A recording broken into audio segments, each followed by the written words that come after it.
Serre France, le réseau de conseil et d'expertise comptable présente Parole d'expert. Serre France, partenaire de la performance des chefs d'entreprise.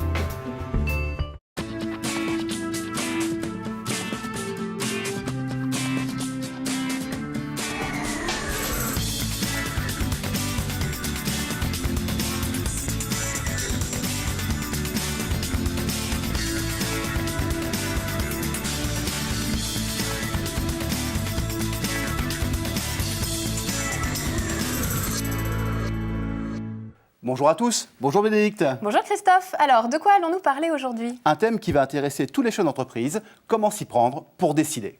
Très bien, alors je décide de commencer tout de suite.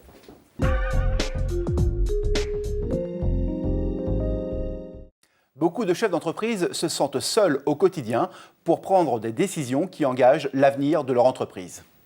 Comment optimiser sa manière de décider? Comment éviter les pièges? Voici nos recommandations en 4 points. Mais tout d'abord, Bénédicte, commençons par donner une proposition de définition de la décision. La décision est le fait d'effectuer un choix parmi un ensemble de solutions afin de résoudre un problème auquel nous sommes confrontés. Ce n'est pas une affaire de tout repos. Celui qui décide s'engage et doit donc assumer les risques.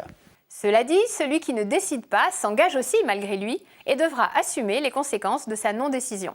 Décider est donc une fonction essentielle pour les chefs d'entreprise.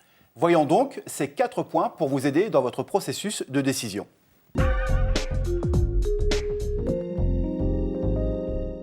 Premier point, différer quand c'est possible. Souvent, on entend un bon chef d'entreprise est celui qui sait prendre des décisions rapides.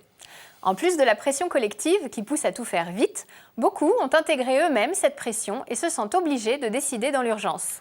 Attention, décider dans l'urgence est parfois une manière d'éviter de réfléchir en profondeur ou de sortir de sa zone de confort. Différer la décision est souvent nécessaire dans des situations difficiles. Mais il ne faut pas non plus tomber dans le « on verra bien ». La formule est un classique. En effet, Bénédicte, bon nombre de dirigeants que l'incertitude désarçonne repoussent ainsi l'heure de vérité. Ils préfèrent laisser le système décider pour eux. L'indécision comprend un risque, la fuite. Si vous ne décidez pas, le dossier en question va traîner et vos collaborateurs, vos associés, vos partenaires risquent de ne pas comprendre, de se démotiver, de perdre confiance et vous aurez moins de soutien. Deuxième point, comment décider ?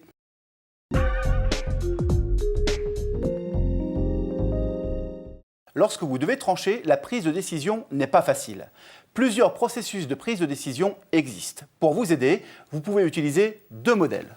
Premier modèle, celui des 4 phases. Il s'agit du modèle le plus souvent utilisé. Première phase, la phase de diagnostic. Il s'agit d'identifier et de formuler le problème. Deuxième phase, la phase de recherche. Elle sert à énumérer les actions possibles. Troisième phase, la phase d'évaluation. Elle permet de comparer des solutions. Et enfin, la 4e phase, celle du choix, durant laquelle vous allez opter pour la solution optimale. Voyons maintenant le 2e modèle qui est un basique en matière de stratégie.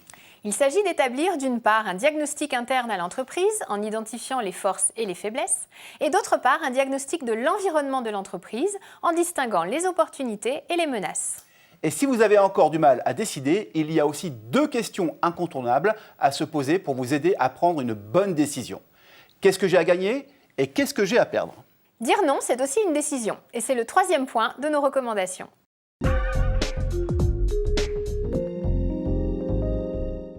Une décision impulsive ou un coup de tête n'est jamais bon. Dire non peut être une bonne chose. Cependant, il faut que cette action soit justifiée. Et cela vous laisse la possibilité de dire oui plus tard. Cela vous permet de prendre du recul, de limiter les risques, tout en arrêtant de repousser à plus tard.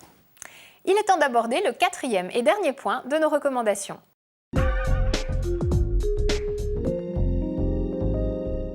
Pour sortir de votre isolement face à ces situations, il est conseillé, avant de décider, d'échanger avec quelqu'un qui a rencontré une situation similaire. Il ne s'agit pas de se laisser influencer, mais de regarder avec du recul comment la personne a résolu son problème. Il est important d'identifier des personnes de bons conseils, qui ont de l'expérience et qui pourront, par leur regard différent, élargir votre vision de la situation. Cette chronique touche à sa fin. Il est temps pour vous de retourner aux décisions que vous devez prendre en essayant bien sûr d'appliquer ces méthodes. Nous vous remercions de votre fidélité et vous disons à bientôt pour de nouvelles paroles d'experts.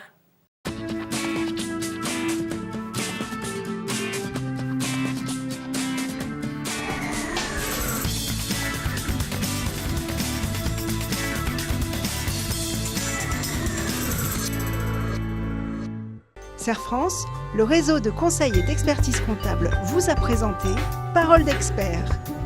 Serre France, partenaire de la performance des chefs d'entreprise.